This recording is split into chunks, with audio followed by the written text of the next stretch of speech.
Let's get it. Let's get it. Let's get it. Yes, sir. Live from our mouths to your ears and live from YouTube to your faces. Another episode of Guess from the Stands. It's your boy L91. It's your boy Nard tonight, man. It's your boy Nard. Wow. Coach Nard in the building, man. What's up, man? I'm always the coach, especially this week, man. We gotta be, you know what I'm saying? We gotta pull it together for all the coaches out there. It was a tough week. It was a tough week. It's the Dominican Christian, mi gente, que lo que estamos aquí, estamos activos. Feliz año nuevo, que tenemos muchísimas cosas que tenemos que hablar este año, señores. Hey, bro, did you just shout out Selena? All right. I see Happy we're starting New Year. tonight. I see we're starting. I see we're starting tonight. What you mean? Anywho, man, you know what, fellas? I feel like this pod is gonna be like a Tyson fight. It's gonna hit fast, hit hard, and you need to watch out because we hitting them all night tonight. Absolutely. Wow. So let's get to it. First things first. Your boy finally did it. We got to give a salute. Your boy won one. Jim Harbaugh and the Michigan Wolverines won the national championship this Monday. About time. Yeah. They haven't won one since '97. It was almost. I'm not saying just about time. I'm saying about time under his tenure as well. He was there 10 years, and he just having his quote unquote, we would say his breakthrough with finally able to beat Ohio State and able to win the semis as well. Well, he's beaten Ohio State, I think, 3 times in a row now. I don't know. Was it 3 or 2? 3. 3 times in a row now. But yeah, finishing the job, finishing the story, word to Cody Rhodes, is definitely I see what you did there. That's definitely what just what it was, you know what I mean? And I'm happy for him. But let's get into it, Nard, because I'm gonna be real, bro. From a football aspect and just in between the lines, this was domination and a dominating performance by the Michigan Wolverines. Wouldn't you say so?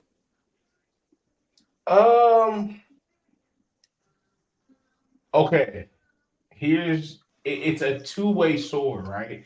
Because we can't act like Washington didn't have opportunities, like it wasn't a good game.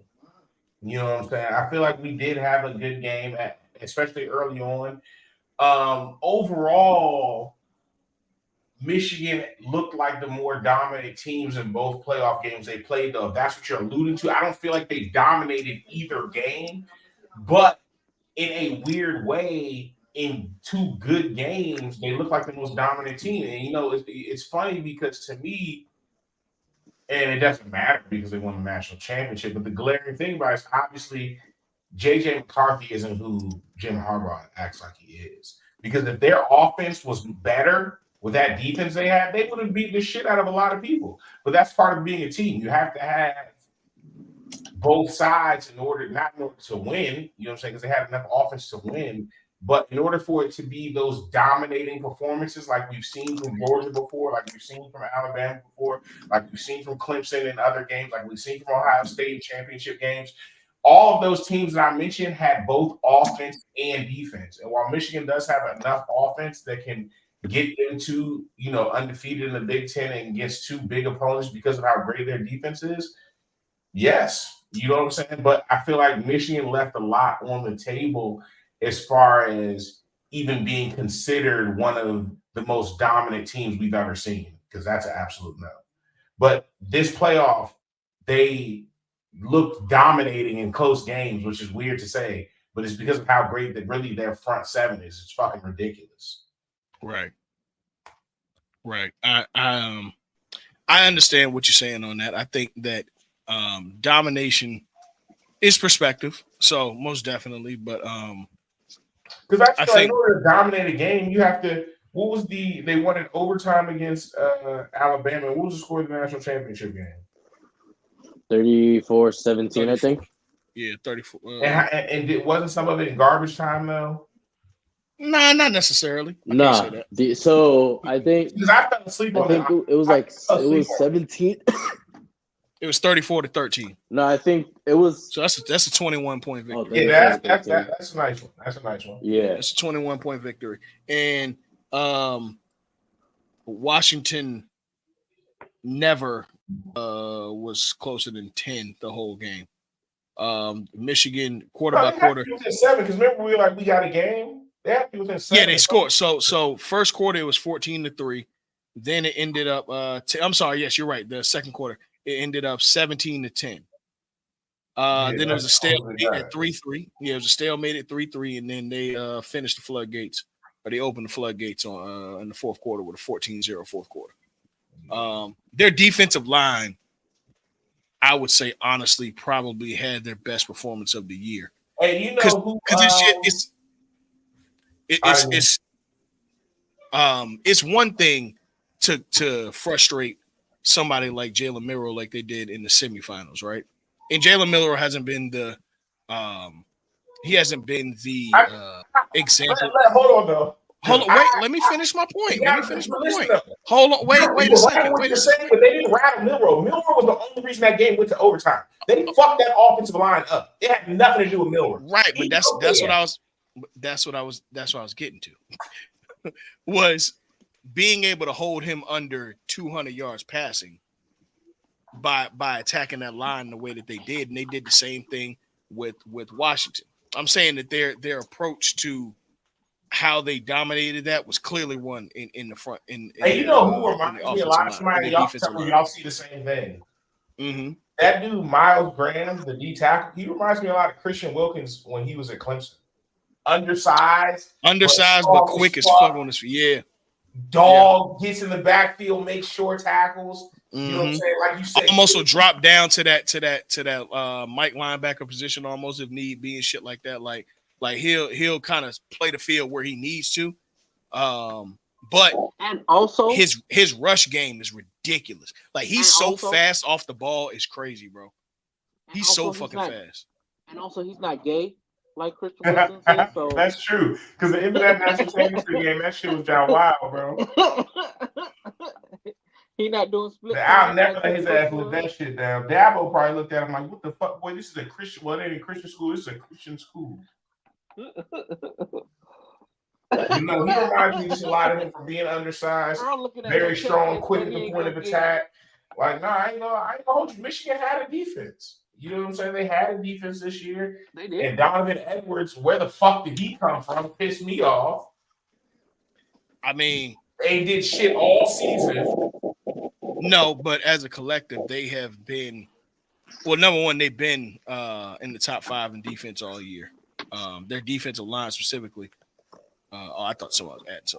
Their defensive line specifically has put I think the second or has led up the second less QBR in the nation, only to some scrub school out in the lower bowl tiers.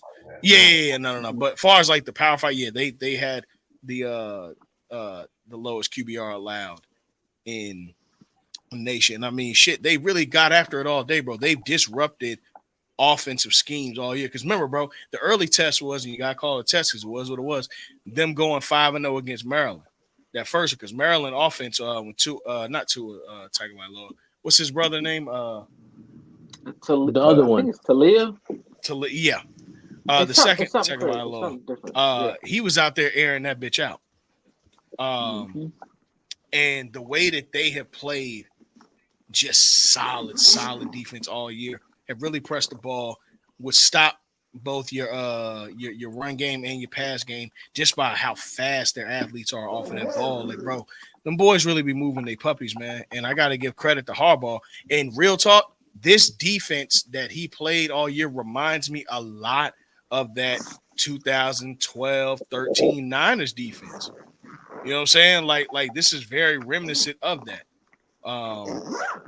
And I gotta just call a spade, bro. Like he dialed in and honed in on what was his bread and butter, and that was defense. Now, that's been certain shit he's stripping, like JJ McCarthy being the best QB in Michigan history. He is not. That's gas. That's gas. I think that's relative. It may be, yeah, it may be relative. You never had. And we're not talking NFL career. Tom What they Brady had? wasn't that great in college. Tom Brady wasn't that great there. Their He best did win a quarterback national might be Chad championship, though. Henne. Chad Henne. I was gonna say Chad Henne probably. Like, let's not Who did act Tom? like Who did that. Tom Brady though. back up? Who Nah, was Tom? he Drew- is, because I don't think Somebody who when I played for the said Yankees is Drew something. Jim Harbaugh really wanted to say he's the best quarterback in the country just because he was quarterback. He was just saying Michigan. That's what he wanted to say. And that's what I was alluding to. He may be the Well, best quarterback in Michigan history because Michigan ain't got no fucking quarterback. Big Ten quarterbacks overall. Who? That's a blanket. Drew Brees is probably the best. Well, no, hell no. Drew Brees or Arch Manning. Name a guy, and I'm saying Arch, a man. recent guy who came Archie out- Manning. Arch. No, Archie. Archie He hit. played at Ole Miss. What are you talking about? No, Archie. Who won quarter Heisman back to back at He was Oh, right. you talking about Archie Griffin? Archie Griffin? Yeah, Archie He Griffin. was a running back. No, He was a who running it back. was somebody that won. Hold on, wait, I'm gonna look it up. I could. Be There's wrong only on been this. one two-time winner. That's Archie Griffin. In the Archie Griffin. 70s. Okay, He then was yeah, a I'm running tripping. back. All right, I'm tripping. But then yeah, it's probably Drew Brees. And Drew Brees went to Purdue. I'm thinking of guys, period. Decent No, I'm guys. saying it's probably Drew I'm Brees. just talking about decent guys, not even all timers. Just give me some decent starters that came out of the Big Ten who had decent careers in the NFL. Well, Tom Brady. Okay. Tom Brady. Obviously, Tom Brady. Obviously. Drew Brees is gonna be up there too. 2. Um, Russell Wilson, if you count Wisconsin. Okay, you have to. He only play. Yeah, you know you got to. I really want to call him. He was a ACC North Carolina quarterback State baby, because though. Real college football fans know. I watched him at NC State. I don't know if Real you college did, football but fans know. Yeah, facts. But some exactly. shits and giggles. We got Like, just throw Russ in there. NC State for all of Russell Wilson's time was always that first game on Saturday. Always. Yeah, on Facts. 12 UPN. o'clock On UPN. on UPN Yeah, or My TV 65. whatever. Whatever. The fuck it is. But that's Um, you can't think of too many that even had decent careers. I'm really trying to think. Let me see. Let's look it up. Let's look it up. Big Ten QBs. All right, passing lead. All right, let's find this out. All right, Big Ten career passing leaders. All right, Talia Tagovailoa has the most passing yards in Big Ten history. Ain't been to the league yet. So I don't know if he is. Next up, that's like that is Drew Brees. Mhm. Then Robert Chad Kraft. Henne. Bum. Then JT Barrett. Bum. Did he make it? Hold on, CJ Stroud. Oh, we're tripping.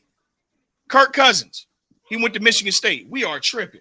Okay, Oh, Kurt. Okay, Kurt. But CJ Yeah. Stroud too. Oh, yeah, okay. Stroud.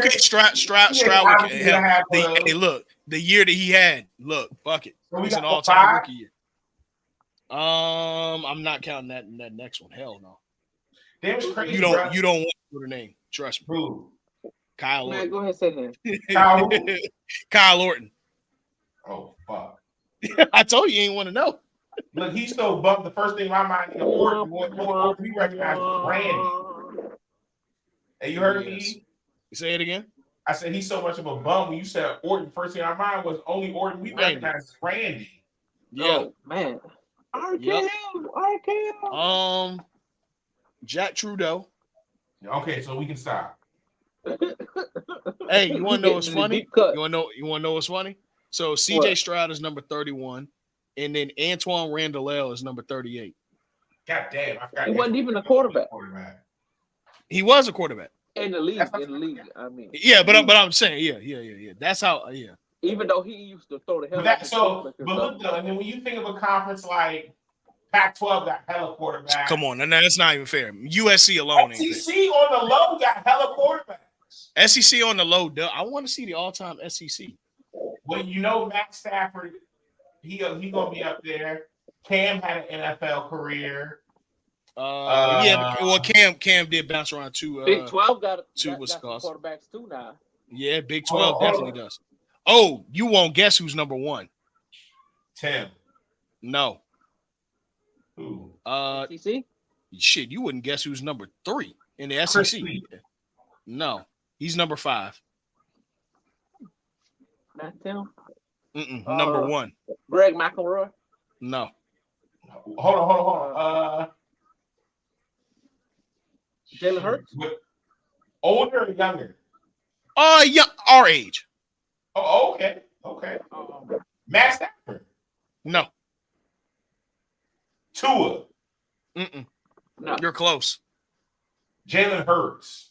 Mm-mm. I just said him. Matt, ain't no way. You Matt said Jones ain't Tua playing and he was ball. close. Yeah, I said McElroy. No, all I said was he was close. He said You a said name. He was it's close. not McElroy, right? AJ McCarron. Mm-mm. No way. No, I said no. Oh. So it's not McElroy. It's not McCarron. Then it has There's to not be, an Alabama quarterback. Oh, yes, there. Actually, AJ McCarron's number 20. I was just about to say AJ AJ McCarron had McCarron. himself a career at Bama. Well, you know, Nick Saban was a running coach, so we're not. Yeah, exactly. He was a running coach. that's Yeah. true. No, number 1. All right, y'all ready? It's Aaron Murray from Georgia. What? Has the all-time SEC passing leader. He had Hey, 13,000 he wasn't yards. He wasn't shit in the league, but in college he was all right. Yeah. Hold on. Where's Eli and Peyton on that though? Well, Where's I'm about to Eli get and to it. Peyton All right, so after that is Will Rogers at 2. He's currently number 2, still at Mississippi State. Drew Lock is number 3 at Missouri. David Green for Georgia is number 4. Chris Leak is number 5. Peyton Manning is number 6. Eli Manning is number 10.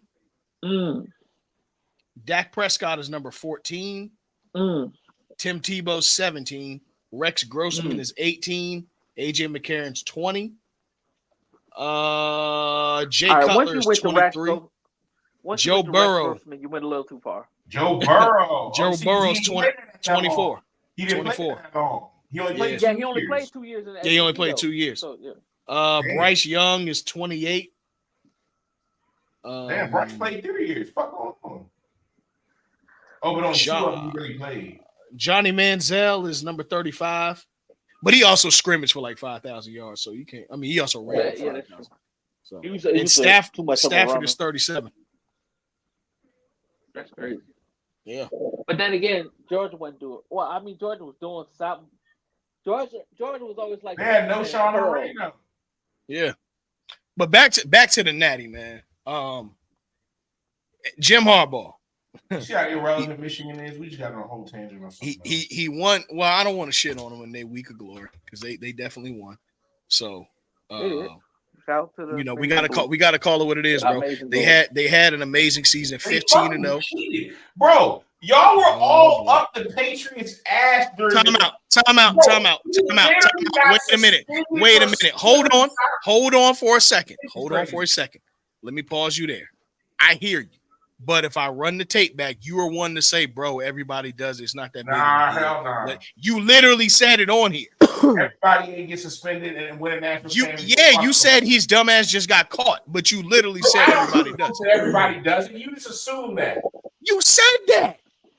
Listen, he got caught. You don't win a national championship after you get caught and get credit. I'm sorry. I see what kind of week we finna have. I anticipated losing. But as a man, I cannot give a cheat. Come on, bro. You see, the nigga Connor Stallion was on the sideline, bro. Yeah, catch me. He cheated, but so does everybody else. Catch him. And let me fast forward to our next topic. If you think for one fucking second that Nick Saban had 7 and didn't do shit wrong, you are a doggone lie. That's why he didn't get caught. The camera right now. You understand? Huh? So I'm not even in the camera, so y'all can see the background, so y'all can see the greatness. You understand? Now look, the chip, but I feel you. If you're Michigan, obviously, you rounded out the table. You won. Y'all started out the season ranked number 2. I want to say they were preseason number 2. Was Michigan number 2? I have to go back and look. I gotta go look. What was the? I know they were top 4. Yeah, I want to say they were number 2.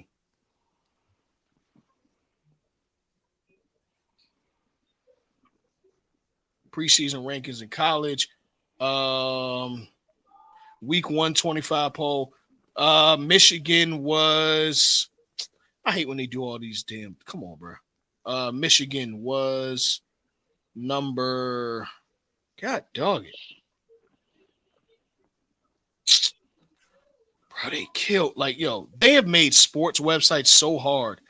They were number 6. They were number 6. LSU was 4. That's yeah, because Florida State, LSU. Yeah. Wasn't like Ohio State ranked number 1 or So something? the Something opening like that? rankings is Ohio State 1, Bama 2, Georgia 3, LSU 4, Texas 5, Michigan 6, Notre Dame 7, Clemson 8, SC 9, and then Penn State was 10. But yeah. But so what does this mean for college football overall, as we expand to a 12-team playoff now? Obviously that'll be our next thing. What does this mean for y'all? Honestly, I feel like it'll be good, man. I feel like it was a good playoff that we had this year, both games. You know what I'm saying? Seeing it wasn't the national championship lopsided, but it wasn't a blowout. It was still a decent game, even though Washington never took the lead or got within closer to 7. I almost felt like they had a chance that they could just make that stop. And those are games at the end of the day you're still interested in watching. You know what I'm saying? As long as the team has a 100% chance, you'll tune in. So we got 2 games, you know what I'm saying, that we're good to watch. And then next year, it's going to be even more exciting. You're talking about playoff games on campus. You know what I'm saying? So it's going to be real different. I think it'll be on campus. They will put that to rest. No, they're not going to be on campus. The games are. But if Georgia was in the playoff, all that to be put to rest. Well, the games aren't going to be on campus, but they are. So you can see the first round is on campus. Are you sure? I thought they had bowl games set out for that. The first round of games is on campus, but certain teams have a bye. Yeah, the top 4 teams in the nation have a bye. The other ones are on campus. I'll show you that. Yeah, send that so I can put it up real quick. That's crazy. But you send it to the private chat. No, I'm not. Oh, okay. But yeah, no, I think overall, man, just looking at the way that game mounted up, like you said, Nar, we got a really, really good national championship. We got a good playoffs this year. All things considered, as far as the play of the games, we got a really good national championship or playoffs. We did. Alabama, the country, the world, however you want to put it. Bama didn't disappoint. They didn't. They went to OT. Texas and Washington was primed to be a shootout, and it wasn't bad at all. I mean, hell, Texas damn near came back, and Washington really almost lost that match. And then in the national championship, Michigan was more dominant. I felt like they were the better team, but shit, I couldn't ask for anything better. Yeah, they pulled away late, exactly, as football games typically go. Yeah, because it was 13-20 coming into the 4th. And look, for all things considered, man, Michael Penix, he didn't look like himself. I think we all can agree there. He did not look like the Michael Penix of the last of the last year. He got his ribs cracked and he got tossed around. So And for what it's worth, I think honestly, as we look at it, bro, Oregon kind of showed that in the Pac-12 that if you pressure that line, we saw something that led up to this in that Oregon game. Like Oregon showed that in the first match. Yeah, but I found it, fellas. So the way it's going to work is I'm going to put it in the chat. This just from the Detroit Free Press. Okay. 12-team college football playoff game locations. One of the most interesting and exciting wrinkles of the 12-team format will be that it will feature one of the most cherished aspects of college football: games played on campus in front of passionate, sold-out home crowds. The four first-round matchups will take place either at the home field of the team with the better seed or at another site designated by the team with the better seed. So if your home stadium is small and you're like, hey, we want to push the game over here, they'll do that. But if you're the higher seed and you got a stadium like Bama, you're gonna play at home. Right. So that's Yeah, I think unless you can fit 60,000 people in your stadium at minimum, you should just move the game. facts. Yeah, none of that 50, 40. But No. that's gonna be tough though, bro. Home playoff games. Well, truth be told, let's look at it. Not that many teams have that issue, if any, in the top 12. Let's look at the final top 12 then for this No, year. it's a team like I'm looking at the Washington might have. If it's a home game, they might want to play in Seattle Stadium. Their stadium is small. is Washington State okay? Yeah, it is. Which all right, so the final let me see. CFP rankings. All right, let me see. I just want to look up the last 12. So, all right. The final rankings. Wait, come on, bro. What are we doing here, man? See, man, this that bullshit. I hate how. All right, there we go. All right, yeah, bro, it's annoying. All right, so the final AP poll is this: Washington or Michigan, Washington, which you said that they would possibly move there. I got to see how many Washington seats. Texas, Georgia, Bama, Oregon. We know Oregon ain't moving they shit. Florida State ain't moving theirs. Missouri might. Ole Miss might. Ohio State, no. Arizona, possibly. They'll probably play in the what's the shit in art? The University of Phoenix. Glendale. Yeah. And then LSU. Yeah, no, they're not moving either. LSU. Now, for the ones that would be home, I would assume it's 5 through 8 for those games. So Bama's not moving. Texas is not moving. I mean, Oregon's not moving. Florida State's not moving that, and Missouri will be the only one. But they probably play at Arrowhead. What? Arrowhead. Washington State. No, the zoo's big enough. 70. Washington, if Washington can fit it, then yeah, Washington can sit 70. Then yeah, they play it there. Yeah. I'm looking at 5 through 8 because that's who would be the home teams. Obviously, because of the seeding. Bama's not moving their game. Fuck no. Oregon's not moving their game. Florida State is not. And I gotta see. Can you check out how much Mizzou can hold? I got you. I think they can hold about 60,000, if I'm not mistaken. I'm gonna check. Fairrock Stadium. 60. 62. Now, how much does Arrowhead hold? 80. Is it 80? Somewhere around 80. Arrowhead. 5 sometimes. Let's see. Arrowhead 76. Oh shit. Yeah. Would you move for an extra 14,000? No. Nigga, at tickets at $500 a pop, wouldn't you? No, because all they're gonna do is just charge higher tickets prices in the zoo. Yeah. Okay. So yeah, definitely watching playoffs definitely gonna be very, very, very, very, very interesting. I can't wait. And it's just the first round this home game. Right? I'm glad we didn't get a blowout to end.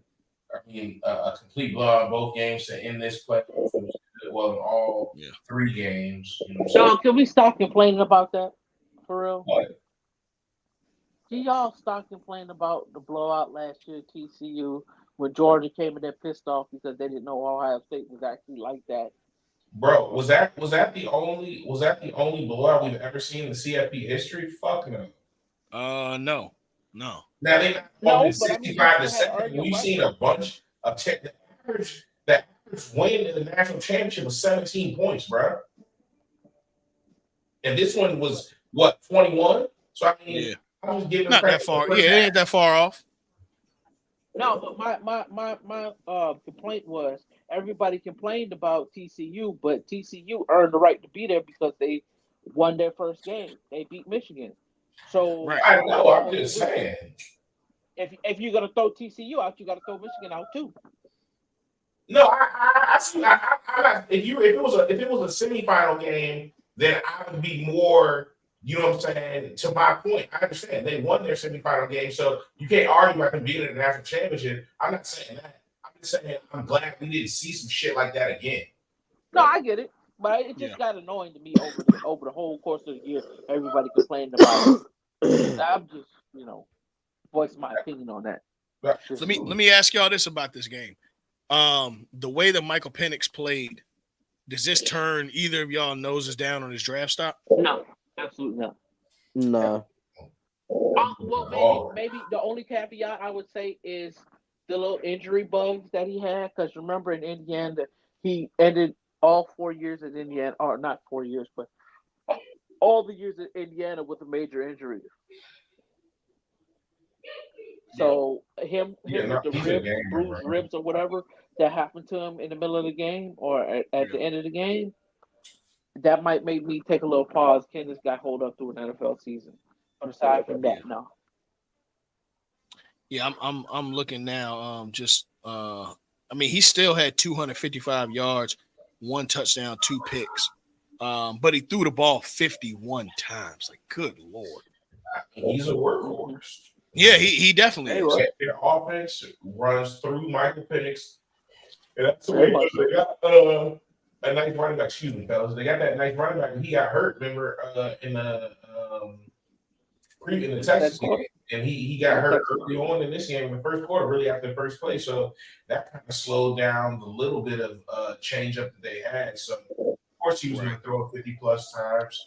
Like I said, for what it was, for the defense they went against, you know what I'm saying? We knew that at the end of the day, Michigan was probably going to come in more talented. I think Washington played as well as now they had some missed opportunities. Let's not act like they didn't. I think that one to Rome O'Doones early on in the game on that first drive, he makes that catch. The game might be different if they score that first drive. Yeah. I'm saying because it's going to force Michigan to now be a little bit more conservative in their play calling because now they're playing essentially still 0-0. You know what I'm saying? They know that Washington can score on them too. I think it would have kind of shifted up how they call their offense based upon the fact that they wouldn't have been as immediately confident in what their defense, you know what I'm saying, was doing. But even though you can't really say that in a way because a true football coach is going to look at that wide open, a true defensive coach is not going to look at that drop as a win. They're going to look at that shit as a 60-yard game. Like, how the fuck did he get that? So, you know what I'm saying? It was really up to Washington to really capitalize on that drive. They didn't. And because of that, I think they never really recovered. Yeah. Mm-hmm. I concur with you on a lot of the points that you said. Just from the mere fact of it's those ins and outs that really explain how we got here. And truth be told, when you break down the game in that way, it's not just as simple as even the commentators break it down. You know what I'm saying? That's kind of why we do what we do here. But I think the reality of how you look at the way that Michigan played versus Washington, I think the stark difference for me was Washington faced an athletic defense that they hadn't really seen all year. Mm-hmm. When you look at the defensive line and you look at the defense overall in the Pac-12, outside of maybe Utah and Oregon, I can't say that I seen a lot of fast defense being played in the Pac-12 this year. And y'all know I watched a lot of Pac-12. I mean, hell, look at it's a low point example, but look at the way that Colorado played even against Colorado State. Mm-hmm. Their defense wasn't really that much of anything that was fast hit that almost hit as fast as offensive players did. And I think that on that stage, yes, there is a certain amount of pressure, but the reality is, they hadn't really been tested in that way before. And that ultimately is why they didn't really know how to respond. You know what I'm saying? Like Oregon, I give Oregon their allies. Oregon ain't necessarily the definition of defense, but they do always have fast players who are track stars and barn burners.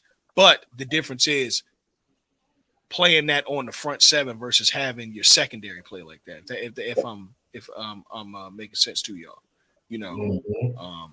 like a lot of Oregon style, especially just historically, but specifically in these last few years, just have big, not necessarily slow, but big offensive linemen that you get out of the West Coast, out of your Oklahomas and all the way out to island of Samoa and stuff like that. And then you play fast on the secondary, which we saw them dominate against Colorado. So you put them in a matchup with Washington. Washington took advantage because their receiving core was just faster, and they were able to get around certain things that Oregon could do. But when you got guys who can really run, because Michigan recruits a lot out of the South. They recruit a lot out of the South, out of the South, and out of the East Coast. Yeah, And they recruit a lot out of their DB that was cooking. Michigan and Ohio State, bro, Florida. they recruit out here very much so. So when you see players playing the way they did, yeah, bro, it's no question. I'm not saying they don't have anybody from the Midwest, but I am saying that culture is definitely there. So that really was the reason I think the Washington got dominated the way that they did, and it showed when Washington kind of got winded. Michigan ain't really let up. They scored 14 points in the fourth quarter. You know what I'm saying? By that time, Washington hadn't scored a touchdown in 2 quarters, I want to say it was. I think they scored once in the second quarter, or they scored 8 touchdowns in this game in the second quarter. After that, it was field goals and they were gassed, and you could see it. So let me ask y'all this. Earl, winning national championship, and y'all know the question. You won a national championship, you had the success you had, but you have that unfulfilled success or that unfulfilled potential at the next level. If you're Jim Harbaugh, do you leave Michigan now for the NFL? You know that Redskins job is Commander job is waiting for you. You know it's waiting. Well, they saying that he's want to be in DC. They say he's looking more towards the Chargers job. So here, I just don't know the fans out there, but yeah, the Chargers are very attractive too. And you know what he does with quarterbacks. We can go through the list of quarterbacks that he's coached. But I feel you. If Belichick's available, I might be kicking the tires on him before I go to Harbaugh. But I feel you. I've thought about this for a while. Hold on. Go ahead. Before you go though, Dan, I need to elaborate more. You would go to a 71-year-old Belichick. It's not like Jim Harbaugh he was a 1-year success in San Francisco. They were good. They were consistently good. But Belichick is him. Belichick is him? I wouldn't go that far. Belichick is him. I'm sorry. Belichick is more of a foggy him than Phil Jackson. And that's a foggy him. No, the only problem with Belichick is that he's not a good GM. He's not. The way I describe hymns, bro, when I look at hymns, it's guys who have that same success and they're able to replicate it. What does your coaching tree look like? The guys who come from up under you, what success have they had after they left you? That's not fair. That's not fair. No. I feel like, because here's what I'm saying, bro. And here's why. I feel like you. Before you go, can I just let me give you this point. Tell me if you feel me. The more you get in a coach, I feel like you'll understand. When you're a coach, especially a head coach, part of your job is preparing guys who want to go to the next level the same way you're preparing players. These guys coach under you for a reason. It's the same reason that when you get to a certain level in your career, you start to be selective with where you apply to. Because now you're the one bringing, and you're expecting them to pour something into you it's not you just need a job at this point. You know, so when you get to that level of the NFL coaching and you've already made hundreds of thousands of dollars as an assistant, of course when you want to go under Bill Belichick, because you don't just want to, it's not even about the players. You're expecting that whatever he does is going to come full circle for you, and you're going to be able to have success there and then continue that success on as you move on throughout your career. So let me push back a little bit on that. I hear what you're saying, but I think that there are factors in the NFL that you have to account for that honestly are the differences between, just flat out winners and losers. Free agency, salary caps, just the overall business of the NFL does dictate a lot of what happens on the field. And I think that while, yes, you can be prepared on the books, to know whatever you need to know. But if your owner isn't spending money, if you're not in an attractive market to recruit certain free agents, if your GM isn't drafting, there's a lot of factors that go into it outside of the autonomy that you have at the college level. So I hear you, but there are certain factors that we've just never seen it replicated on the pro level because it's a lot different to do. I mean, you look at Bill Parcells, right? Truth be told, Belichick comes off of the Bill Parcells tree. Luckily, Bill got with an owner who just bought the team and wanted to win at all costs. He spent whatever money he had to spend, this, that, and the third. We saw what happened when he went to the Jets. He wasn't with an owner that was willing to do that, and he didn't have success. Same thing with Pete Carroll. He gets to the Seahawks. They have an owner that wants to spend money to win at all costs, and they do. So while I hear you, yes, on the X's and O's part, you're 1,000,000% correct. But there is a factor of the business of football that holds back a lot of teams because I don't think there are a lot of bad coaches out there. I understand what you're saying, right? But then you got a guy who may not have had as much individual success so far because he's still coaching. But look at Andy Reid's coaching tree, bro. And it's NFL too. You got Sean McDermott, his record in the NFL so far, 62-35. John Harbaugh, a Super Bowl winner. Matt Nagy was some shit. But you got Doug Peterson, another Super Bowl winner. Ron Rivera, who's been a head coach, he's had Super Bowl appearance and decent success at that franchise, but just longevity as a head coach. Todd Bowles, who's still a head coach. Like, come on, bro. But okay, the guys who had success landed in organizations where success is the standard. But just hear success is no. Wait, hold on. Wait a minute. Who was in Carolina? Give me an example of Carolina. Rivera. Ron Rivera. Okay, Ron Rivera. He's off of the all right, so that's an outlier. But the other guys, so I think one to the highest level, the Ravens' success is a standard. The Philadelphia Eagles' success is a standard. Some of these other guys with jobs, they get it. Truth be told, think about it. Your top assistant usually is going to get the shit job that the next person just got fired for. I would agree with that if Dan Campbell didn't make the same fucking lines that Matt Patricia had look hella fucking good with a no facts, but they drafted well. Yeah, I think that there's I think that there are outliers that I don't think that you're 100% wrong, but I do think that there are instances where you have good coaches that are in really bad situations.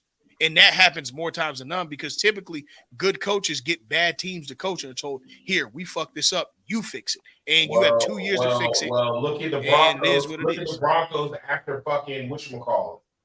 After John Elway. Or John Fox. No, after McDaniels. John Fox took that to a Super Bowl. Yeah, but they also had a top 3 quarterback. They also had a top 3 quarterback in his prime. Like, right, but I'm not saying. But I'm saying if Josh McDaniels had any sort of success while he was there, he would have been there. 100%. Yeah. Well, no, he actually got fired. He got fired for cheating. He got fired for cheating. But success is solely tied to a one Thomas. I don't remember his middle name. Patrick Brady. Patrick Brady. I don't care what anybody says. And Thomas Patrick Brady is not his success is not solely tied to fucking Bill Belichick because he won another Super Bowl and they were still good as fuck until he retired. They were. I mean, shit. They just got old last year, or he got old last year. This is what it is. It seems more one-sided than the other. I don't know if it's that. I do think a couple of things happened with the Patriots. I think, truth be told, the Patriots' problem was Belichick could coach, but he could not be as good of a GM as he once was. That's really where I think they fucked up. They should have gotten another GM that could scout the talent, and then he get them there. Like, Belichick wasn't drafting Hall of Famers anymore. I can't think outside of Stephon. No, he didn't even draft Stephon Gilmore, did he? No. He got Stephon in free agency. Who was the last guy that he drafted that was like that? He hasn't drafted a Pro Bowler in this decade, or the last. Okay. Yeah, he did. Gronkowski. Gronkowski, yeah, that's what he said. He drafted him the last 9 or 10. That was 11. Might have been 10. It was 11. Okay. Yeah. But that's But the yeah, last one. so that's what I really think has been his issue. Now Brady did mask a lot of that Of course. for sure, but I think the bigger You issue like with that. Belichick is not his coaching; it's his skills as a GM. But True. regardless of all that, Nar, you asked the question: what would if I'm Harbaugh? What would I do? Yes. I stay. Really? I think the money's NFL. not the I factor. think Money's not the factor. You're going to get the same money in Michigan that you would in the NFL. He's going to get 120 million in the NFL no. because that's what Michigan is giving him 10 years, 120 million. I think an NFL team.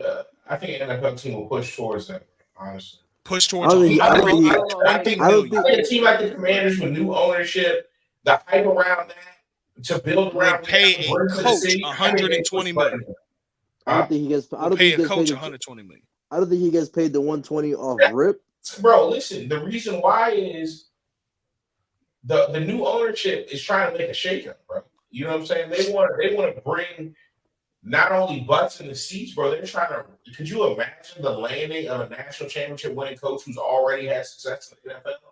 It would be crazy, especially for a team that's been starving for any sort of postseason success, whether it even just be going to the They NFC damn sure championship. started. Okay. You know what I'm saying? So I feel like that a team like every team in the Chargers may not pay him 120 million. They may feel like they have a roster that's good enough right now to get a different coach that may not be as expensive. But I think there is one team out there that would possibly do that. And I truly think You know what, Nar? You know what? I'm actually going to lean towards you being right. Or for the fact of the Falcons are out there too. Arthur Blank ain't shot with that check, bro. he not and thank yo, come on, man, we here. I've never seen Arthur break off any coach that much money. But I also saw breaking it off. That's what I'm saying. This is a different situation. This is not. Yeah, that's you're coming in with cachet, like I you're coming think, in with a championship. Listen, I think the most attractive job for Harbaugh will be that Chargers job. I think the most attractive job. Well, go ahead, Chris. I'm sorry. You got some great players, some key pieces on offense and on defense, and you have like the right balance with veterans and the young guys. You put in a guy with experience like Harbaugh at the coaching position, who's succeeded at the NFL coaching position. Why not? Well, I think if Harbaugh, for me at least, if I'm him, I think the smarter thing to do is go NFC. So you go AFC, you got to worry about your brother. You got to worry about the whole AFC North. All four. All four, yeah. All four. You got to worry about the Dolphins, the Bills. That's 6 teams. You got to worry about the Chiefs. The Chiefs will be in your division. Right, but I'm just saying you got to worry about the Chiefs. Well, I'm just putting a bullet on it because it'll be in your division. Yeah, for sure, absolutely. You got to worry about the Jaguars and the Texans. You can go to sleep on the Jaguars. No, I don't think so. I think it's 1 year. That's a 1 year outlier. Let's not be as reactive as we were when we just threw praise over. I think it's a 1 year You missed outlier. the playoffs? Yeah, yes, it happens. I don't hear it. I feel you. I don't want to hear it either, but I feel you. So you got to work the Jaguars. That's what, 10 teams? Yeah. Whereas you go to the NFC, you got to worry about Cowboys, Eagles, the whole NFC West outside of the Cardinals. So that's 5 teams. The Lions. The Packers. I will give the Packers that. And fuck the NFC South as a whole as a record label. And as a crew. I think the easier job is to take an NFC job because your hurdles are going to be a lot smaller. The AFC is NFC South job. Yeah. Falcons job. Yeah. Take look. Get you a couple divisional banners. East too. Fuck it, because I think Harbaugh can do it. He can get that call. Yeah, no, I just think it's way too many cooks in the kitchen in the AFC to where you struggle to get in the play. It's only 7 slots in the play. But you don't have a quarterback, dog, and everything is a hard road when you don't. They have the number 2 overall pick. They got the pick. number 2, and I'm not sold that the Bears ain't trading number 1. Right, bro. The Bears trade that number. Now, what would you have to give up? But who's blowing? Who gives who's a blowing fuck? your skirt up? Actually, no. If I'm as a if as I'm a if I'm the quarterback. Bears, I'm gonna make you give Besides me your Caleb. second round pick because I'm only going to pick number 2. I'm gonna make Right. you give me your second round pick, and I'm gonna go get Marvin Harrison. Exactly. I'm going to get Marvin Harrison number one because I already got Justin Fields. I Yeah, think I'm it's gonna have Caleb. stupid Let if me the get Bears give Marvin up on Harrison. Justin Fields. It's Yep. Let stupid. me get. To If I they don't get trade out. the arrow, that's the scenario, bro. Watch the Bears be stupid if they don't force Washington to give them that second round pick or tell them just to spite y'all, we'll draft Caleb Williams. Fuck you. Yes. Or you could do, or they could do this. Bears could say, hey, listen, you trade us the second pick, we'll give you Justin Fields. You'll take him, and we'll take both Caleb and Marvin Harrison. Why not? Because I think Justin Fields isn't looked at as highly regarded. Like, No, he's still worth the first rounder. I think he is too, but I But think with the Washington, I league. don't think Washington. If I'm Washington, I don't play ball, bro. If I'm watching, no, because I can bring a kid back home. I'm not Why would I giving do you that? a And I can sell pick tickets for off of Justin bringing a kid. Fields for you to go get Caleb and Marvin. Exactly. And why would I do that? And I could bring a kid home and I can sell I T-shirts can't off do of that that. alone. I can't. Yeah, because I would force you to pick it that. Yeah, Because no, no, either no, no, no. way, you know what I'm saying. Even if I let's say I can't, because what? But I need Caleb Williams if I'm Washington. I'm gonna keep it real. I understand how talented this Caleb Williams kid is, but why is everybody acting like he's just the Jesus No, Christ? no, no, no. He's not if you're the Bears who have a potentially good quarterback. Come on, bro. Sam Howell is not it. I'm taking my No, no, no, chances. no, no. I'm talking about for the field, not for Washington. I'm talking about for the rest of the field. Like I Caleb don't think Williams, the he's rest of the field's really jumping. it's Bro, just Chicago. he talk about Listen, I think it would be clear cut if he was the next Patrick. If the And we're gonna get back to inconsistencies, college not football, y'all. necessarily Just give throwing us a the second. ball, but some of the inconsistencies, decision making wise, not being as accurate, even though the ball pause looks pretty. If some of No, that stuff he can throw wasn't that there, bitch. huh? He can throw that bitch, but I think No, they he. definitely throw it. But if some of that wasn't there, then you wouldn't have that doubt that you have. Like, I'm just what not if I 100%. miss on a quarterback I already had? That would be some Right. shit. Like I just don't like. Look, if he's drafted last year, okay, but but he's clearly regressed in some regards this year. Like, he clearly regressed, and he's still the number one My thing pick. is this: no, Justin Fields didn't win a Heisman, but when you look at the throws, especially some of those throws that he had at Ohio State in that playoff game, bro, he doesn't throw it that much better than Justin Fields does. He don't bro. Thank you, bro. He is not that much better than Justin Fields, especially when you factor in the learning curve of the pros. We saw a lot It's of something that Justin quarterbacks Fields look, already been a part of 2 years. He's bro. already, and on top of that, bro, he's already growing thick skin, going through a big city media like Come on, Chicago, man. taking L's. Got It's not bad like he came coaching. into a Got situation. bad coaching and still look good. Like, Come come on, on, bro. man. Like he's already built for Come it. on, He's bro. already built for it. And look, how many times have we seen college quarterbacks look like that, and then they get to the And I'm NFL not, and I'm they not be saying assistant coaches. I'm not saying it's not that you can't do it or something like that, but a lot not in some games I seen, I saw, especially losses, Caleb Williams looks very emotional after games. You know what I'm saying? Like, Yes, that's something that in the NFL, bro, if you're the number one pick, you have to be prepared to go to a team like Bryce Young just did, take all those fucking L's and look terrible, and everybody wondered if you should even be in the league when it's really not your fault. You just don't have it's any not. time to throw it to, and even if you do have time, you don't have anyone to throw it to. Exactly. Because you This ain't just like traded college, away the bro. number one weapon to get. This ain't like college. You don't recruit 5 stars in the NFL. To your point, bro. Right. When we Yeah. talk about the Bill So, Belichick situation. So I'm just not sure that the Bears should give up on a young guy like Justin Fields to take a chance on a guy who's a year younger than him staying in college. For what? Or 2 years younger than him. For what? I don't disagree. I don't think they should get rid of him, but it is an option that's on the table. Yeah. Again, I would pick Justin. I would pick Justin Fields. What I know about Justin Fields now, I would trade the number one pick. I'd get whatever I can get for probably a first rounder and maybe 2 seconds or whatever. Yeah. And I would parlay that into building a really good team, drafting well, and building a really good team around Justin Fields. Maybe you can get a high pick. You know, I'll do you one better, Dale. And I'm not bullshitting trying to make them, but I guess this will kind of go viral or whatever case may be. Because I saw the conversation between the former GM of the Vikings talking about who would he take, Justin Fields or Caleb Williams or insert quarterback from every draft. From what I saw in college, in the big game moments, so I got to preface all this.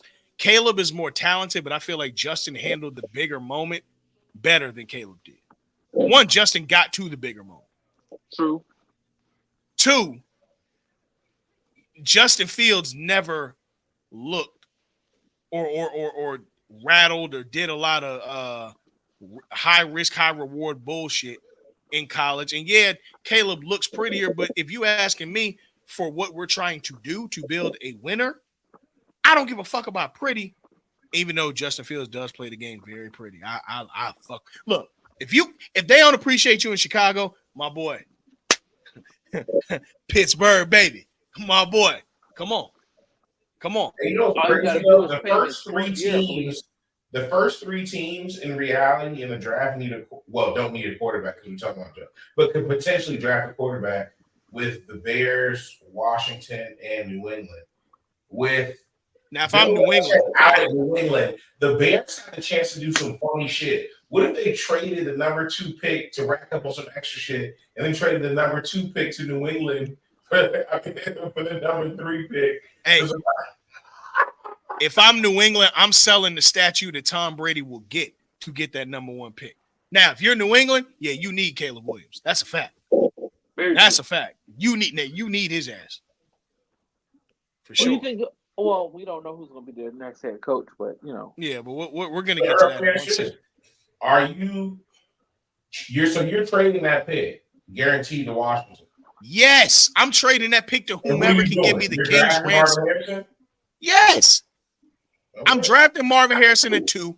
No, here's what I would do. I would trade that pick to a team, probably to Washington. Give me the number 2 pick. I'm drafting Marvin Harrison. And then I'm going to need your second round pick. And I'm building an offensive line to protect my investment in Justin Fields. Your defense is already like that. The Bears' defense is like that. It's good enough. Get a line that will protect him. And I would just go offensive line, skill position. And then we straight. If it's me, just in case Caleb Williams is really like that, I'm trading him outside of my conference. So I'll trade him to New England first. That's fair. I can fuck with that because I still could probably get Marvin Harrison. Marvin Harrison being gone at 2. Well, it depends on who has him at 2. Well, Washington, they go get Drake May, Jaden Daniels, or Michael Penix? Do they go get? Yeah, I think regardless, the first 2 picks are probably going to be quarterbacks because. Yeah. So let's say that happens, right? Let's just have some fun. Let's say Bears traded to New England. New England has number 1. We know they take Caleb Williams. Now Washington's at number 2. Do they go Drake May, Jaden Daniels, or Michael Penix? Jaden Daniels. Because I think SEC ball probably prepares you the most for the pros, environment wise. He won the Heisman, and I think that Jaden Daniels showed that despite the adversity that LSU can do, he's the kind of guy that you want to rally around with the team that's kind of building up because he built up with. I mean, think about it. He's clearly resilient from the way that they left him out. And obviously, football is not a game, it's won in stories, but he's resilient from the fact of, look, his own teammates said, fuck him, he ain't going to be shit. And he came back and won the Heisman 9 months later. Yeah. Yes, I would do it. And that's a guy that's going to play with a chip on his shoulder. I would do it. Drake May. Look, man. I don't know. Trubisky threw me off. Thank you. Come on. We here. Thank you. Yes, bro. I just don't give a fuck. I gotta see it. And then who was the other option? Bo Nix? No, Michael Penix. No. Michael Penix. That's what Penix is the good option. Penix. Well, I'll tell you this. Penix played the most pro style offense. That's what I'm saying. In today's game, you know what I'm saying? And I'm played the most. The boy is accurate as Like, Yeah, Penix is not a every bad level of the choice. field, bro. At every level of the field, from the check down to the deep pass, bro, he's accurate. And let me add on to that too. From the other aspect, he's a senior, so you don't have to worry about a lot of that immature stuff that you come in there having to curb and teach them that these 21-year-old kids are getting drafted. That dude like 24 years old. He does, but you have better protection. Watch the offensive line wasn't really getting eaten up like that. No, not this year. Yeah, they offensive line wasn't that bad. He got hurt either year, Washington. No. What the Commanders? Their offensive line wasn't terrible. Yeah, it wasn't bad. And shit, you draft to help that out. If you know that, if you're really look, one thing I can say is this: whether he's a small owner or not, as I alluded to it last year, there's one thing that Magic Johnson don't do is invest in something he gonna lose at. So whatever way he got to get people in there, there's gonna be football guys to make this right. You can bet that if the outright owners of the Washington Commanders don't know football, helping to look for one. So they have a guy in there that at least knows what because he did it in baseball. Once he got to the Dodgers, they started spending money like crazy because he knows. So, I think that they do have that to lean on, but we'll see. Obviously, we got a lot that we could talk about with the draft going forward. Bernard, before we get out of college basketball or college football, man, y'all see his background. Let me go ahead. Y'all see his background. Yeah, fucking background. Y'all see his background. You're missing a chip. Y'all see his background. Nar, you want me to play it?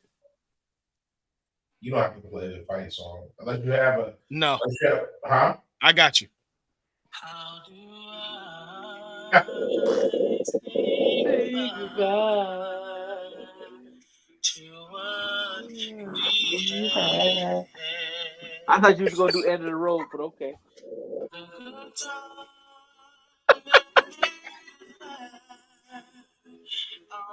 You know what would have been worse is if he would have played that Vitamin C song, the graduation song. Oh, I know exactly what you're talking about. Christian, I might have had to reach through the screen if he played that.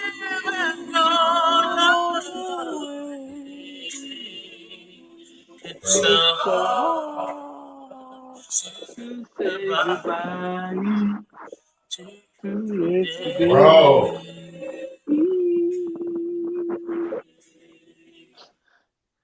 Oh man. Today on this day that we're announcing it on January 11th, January 10th actually. It was announced. 10th is when the news came out, yeah.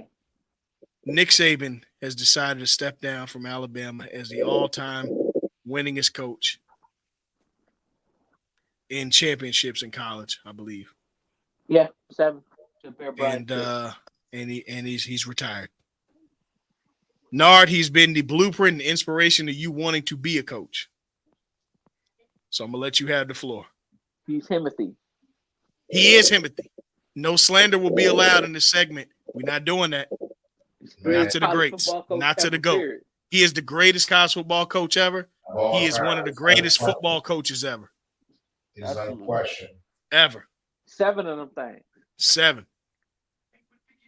Overall record 206 and 29. 23 bowl game appearances with 16 victories. 10 SEC West titles, 9 SEC championships, and 6 national championships. 3 came in the BCS, 3 came in the college football playoff. He dominated every era of college football that was possible for his lifetime. Also won LSU. Up in Toledo. Let's not forget that. He brought them the MAC championship. True. I think 26 seasons he coached. He never had a losing season. The worst, he had 2 500 seasons at Michigan State.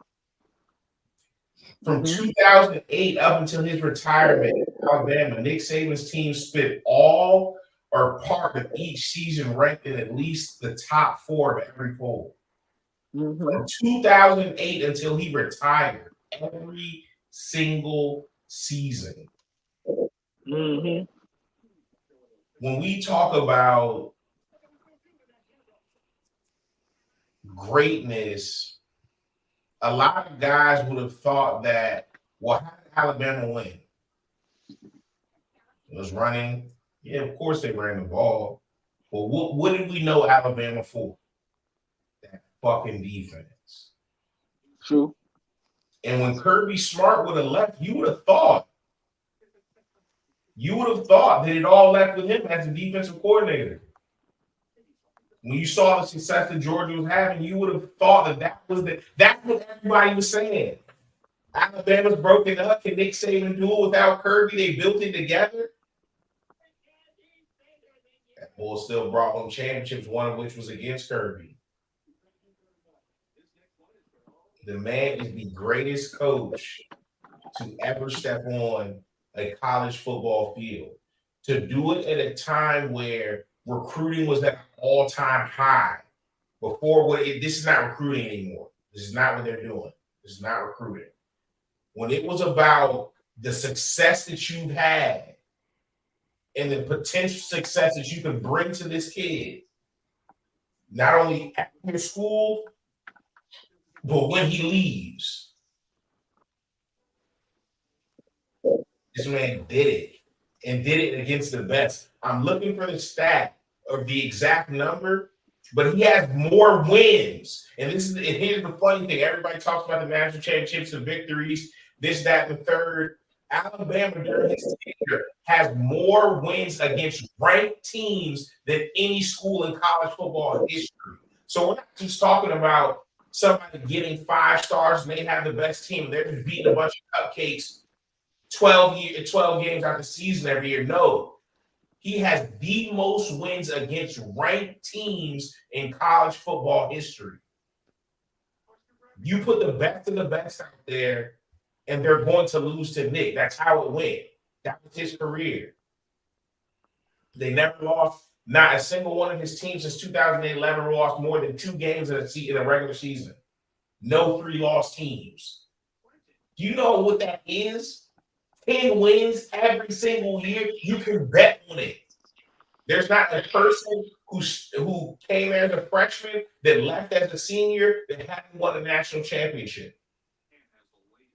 These are things we're talking about. What was the Texas ain't won one since what? 08?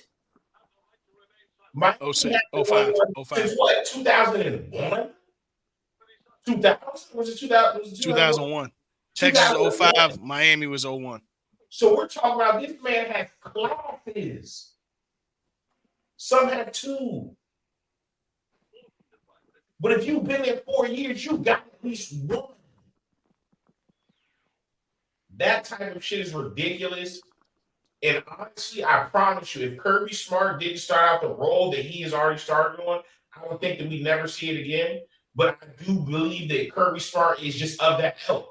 There's very few that are cut from that cloth that will ever be able to do it at this level with that type of consistency. And I want to say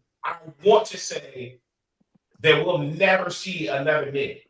Because we won't. Not the way it's been done, because now it's different. Of course, Kirby's paying guys too. It's just the name of the game. We'll never see it the way Nick did it. We'll never see that again. And so it was for me to be able to, because I'm a Miami fan. You know what I'm saying? 100% through and through. That's my team. But to me, it's not about. To me, football's always been bigger than that. You know what I'm saying? Because I am a coach. I love coaching. It's what I do. It's what I have a passion for. So when I see somebody go about it the right way, this shit ain't got to do with location, colors, team history. This is about doing it the right way. Attention to detail. We over me. That's the type of shit that wins. And when you truly believe that the simple shit wins, and if you just, bro, it's so crazy because when you and there's plenty of players to talk about, but one and it's funny because we always talk about coaching trees and stuff like that. A player, Adonai Mitchell, he plays for Texas now, but he played at Georgia, and he was talking about when he I don't know, it was one of the national champions. I think it was the first. It was either the first one or second one. He caught a big touchdown or whatever. And he said he didn't even know that touchdown put them up in the game. No, it was a semifinal because he was so locked in. It was a joint against Ohio State because he was so locked in. He didn't even know what the score was because Kirby had them so locked in to win every play, and the outcome will be the outcome. And he got that from Nick Saban. Nick Saban did plenty of interviews and things where he referenced that, bro. It's about the play. It's not about the score, it's not about the quarter. If you win every play, man on man, do your job, win your assignment, then you can't lose the game. So losing or winning shouldn't be a thought, except for in this moment right now. Getting off the ball, getting your hands on the man in front of you faster. That is the shit that wins games, bro. And that's what a lot of people get confused when they see a lot of people that had success and shit like that, bro. They don't understand that it is truly the most minute of details. When you pay attention to them and you work them like what you think is the big shit, like you think the 60-yard passes, when you working your release off the line, the way that these players are working, I mean, they're working certain shit, bro. In terms of what we saw, bro. So I'm proud that I got to see it. I'm glad that my son got to see the tail end of it.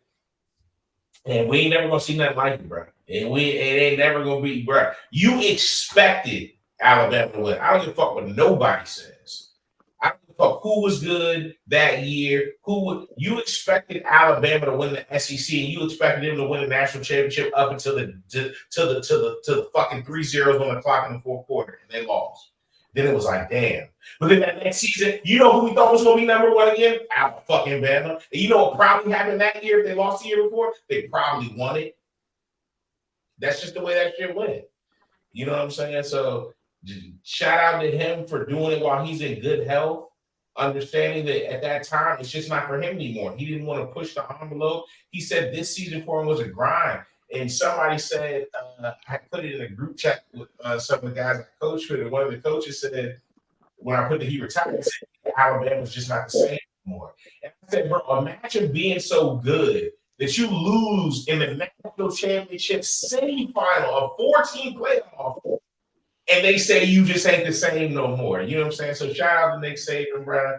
Shout out to his wife, Miss Terry, for holding him down, bro. You know, so, enjoy your retirement. Nobody deserves it more than you do. You said what? Yeah. I said nobody deserves it more than you do. Absolutely not. Absolutely not. And real talk, bro. I don't want to shit. I'm not shitting on this year's winner because I think ultimately Jim Harbaugh is him. But to walk out as the standard instead of a broken down version of yourself, it's different, dog. That is different. Bro. It's different, bro. It's different. You are the standard. It's different. As much as I didn't want to see Bama. If you're gonna retire off of L, that's how you do it. You know what I'm saying? They say this is his best coaching job. You can argue it was. I think Nar alluded to that last time we recorded. Look where the team was, bro. You didn't know who was who. You didn't know who should be starting. But he made one great decision. After he saw those other two guys, he was like, fuck it, we'll live and die with Jalen Milton. He may not be what we've had in previous years, but I know for a fact that I'm not going to play them one more second. He'll get a second shot before they even get a half of their first one. Because he knew after that USF game, Jalen Milton was the best quarterback on his roster. They eat that victory out. He shouldn't have been benched for that game. You know what I'm saying? And after that, they did. And that's, bro, if you look at it, he was like fucking, what did Bruce Lee say? Be water. Don't be the cup, be water. You should be able to flow through anything. Alabama beat Texas with Marcel Darius and them. Big boys. Terrence Cody and all that. The game started changing. The game started getting faster. He started recruiting guys. First glimpse that we really saw that was Julio. Julio Jones was really the game changer when we really started seeing Alabama go down the field for real. And that was still early. But he was the okay. We see that, you know what I'm saying? Nick Saban kind of had to do those things, you know what I'm saying? And it was kind of it was just watching the quarterbacks go from AJ McCarron and all those guys to Jalen Hurts to Tua to Bryce Young, up until the Mac Jones bullshit. But just to see the development and the change of him and his philosophy of the game in order to continue winning and not be one of those guys who was stuck to what he was stuck to. You know what I'm saying? The only thing he was stuck to was figuring out a way to win this motherfucking game. And if they're going to play fast, then we got to play faster. And I can't say the Mac Jones bullshit. Didn't Mac Jones win a national championship? Yeah. Look, he wasn't like that in the pros, but it hasn't been yet. But Mac Jones is all right.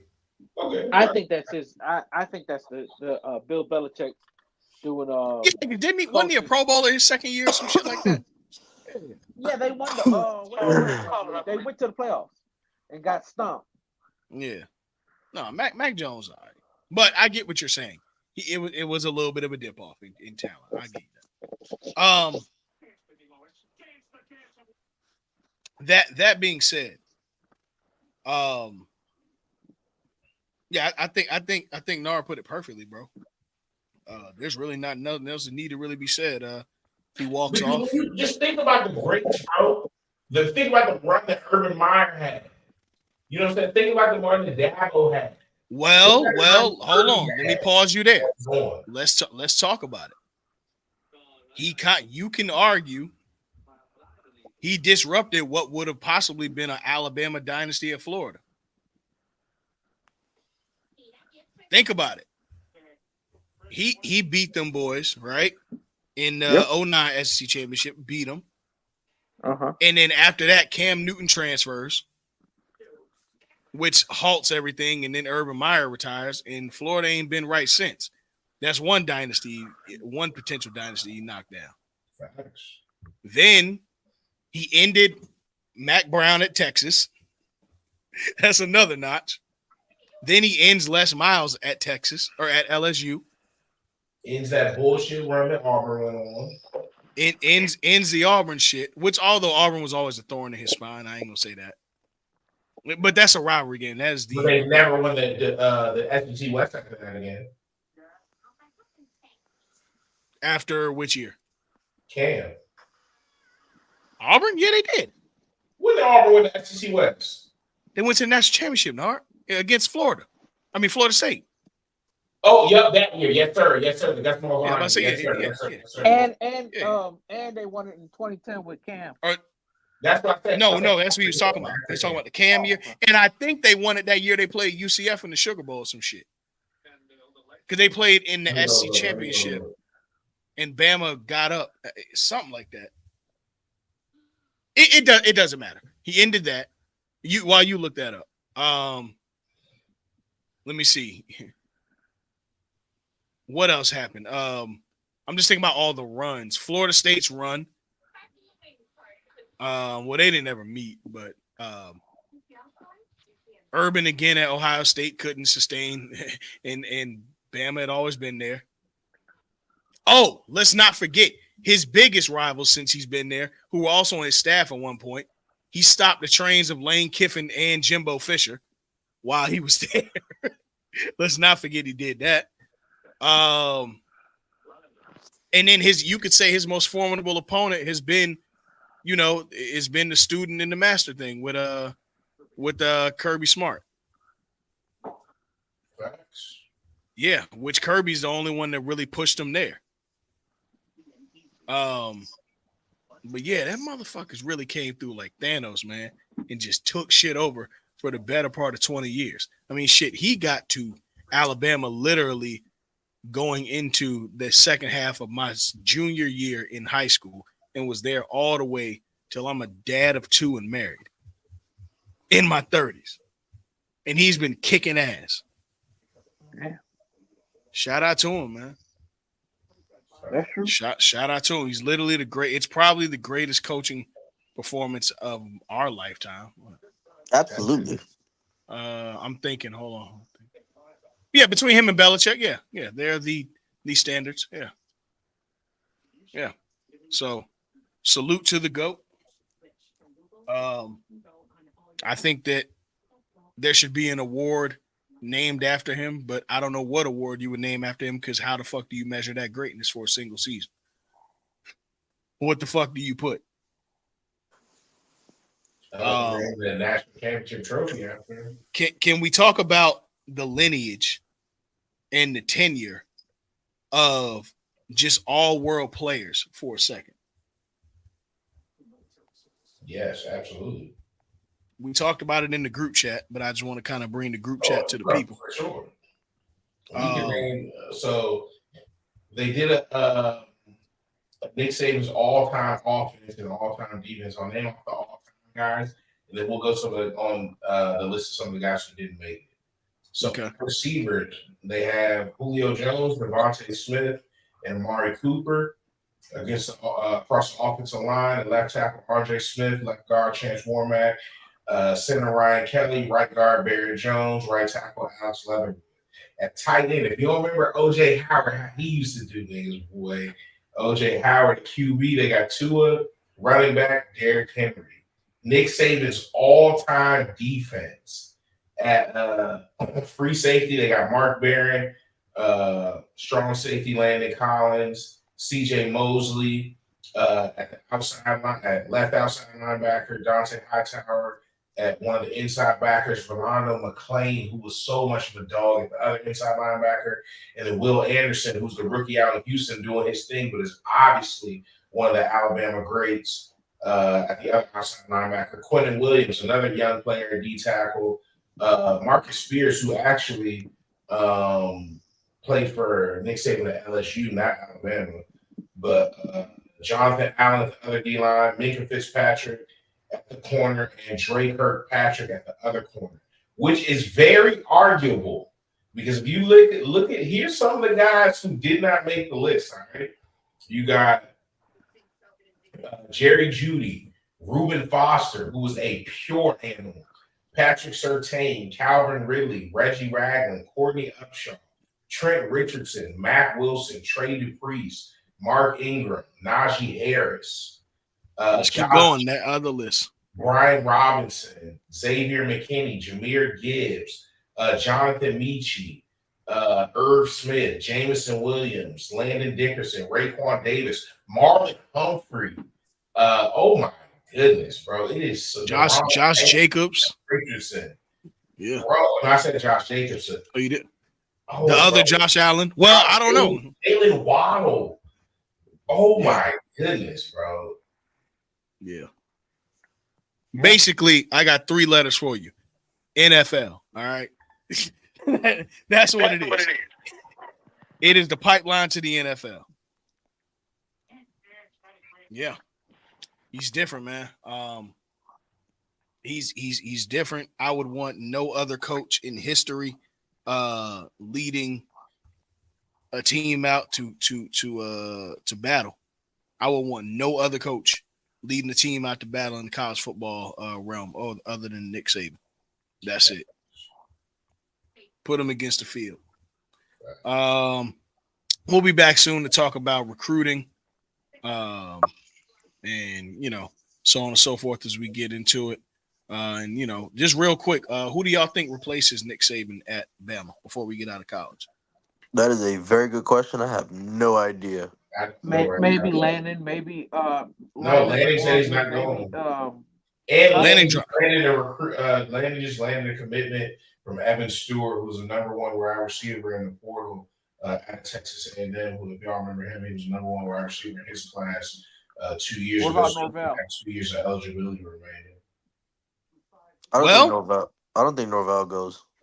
Well, hold on. Let's hold on before we say that, because people do skedaddle right before controversy happens. And Nard called me about something earlier today. What's going on in Florida State, Nard? It's heating up, bro. Mike Norvell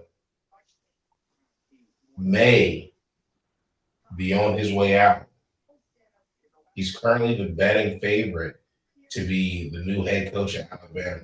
So right now, Vegas feels like because of what he's done at at Florida State, and now with this news coming out, that the NCAA is about to drop unprecedented penalties against Florida State for NIL violations may be a reason for Mike Norvell to leave. I see that they've already penalized one of their assistant coaches who has a 3-year show cause for any school that's going to hire him. That he may have been the scapegoat to maybe save Mike Norvell from having that show cause. Because remember, show cause means any school that wants to hire you has to basically give a presentation to the NCAA as to why they need you as opposed to any other coach in America. So Mike Norvell, seemingly so far in this first wave of information, looks like he's dodged a bullet, but we never know what's going to come out because so far they've only mentioned that they're going to levy unprecedented penalties, and they mentioned an assistant coach by name who's already received penalties, one of which was a 3-year show cause. So I want to read exactly from Yahoo Sports exactly what the situation is at Florida State, if you don't mind, real quick. Oh, absolutely. So this is from Ross Dellinger. I want to go make sure he's senior college football reporter from Yahoo Sports. Yahoo Sports, Ross goes on to write, real quick, 30 months into the era of name, image, and likeness, the NCAA is finally dropping the hammer. The association is levying significant penalties on Florida State football, one of its NIL collectives, and a booster, as well as an assistant coach, for NIL-related recruiting violations and the most serious and unprecedented sanctions handed down the first 2.5 years of NIL. Multiple sources with knowledge of the decision and penalty spoke to Yahoo Sports under the condition of anonymity, which says something. It's tied to a spring 2022 recruiting event and is part of a resolution negotiated between the school and the NCAA. An assistant coach and offensive coordinator, Alex Atkins, is found to have committed level 2 violations, which include impermissible recruiting activity and facilitating impermissible contact with an NIL-related booster. Atkins is alleged to have driven a prospect and his parents to a meeting with a leading member of the school's NIL collective, Rising Spear. During that meeting, according to the NCAA, the booster encouraged a prospect to enroll at Florida State and offered him an NIL opportunity with the collective worth approximately $15,000 per month during his first year at school. As part of the penalties, Atkins will be suspended for the first 3 games of the 2024 regular season. He's given a 2-year show cause. The show cause requires schools who hire Atkins to explain the decision to the NCAA officials. He's expected to remain on FSU staff in his current role. The other penalties, which were confirmed by the NCAA Thursday, include 2 years of probation, scholarship reductions of 5% over the next 2 academic years, a reduction by 7 in official recruiting visits for the 2023 through 2024, prohibition on recruiting communication for 6 weeks over the next 2 academic years, including this week, January 12th through 18th, which is very critical because we got National Signing Day coming up very soon. Prohibition on communication with athletes in the transfer portal from April 15th through 21st, a reduction of 18 evaluation days this spring, a financial penalty of 1% of the athletic department's budget. Damn. So let's say their budget's That's kind of $300 million, nigga. They want $3 million. Yeah. quick, not slow.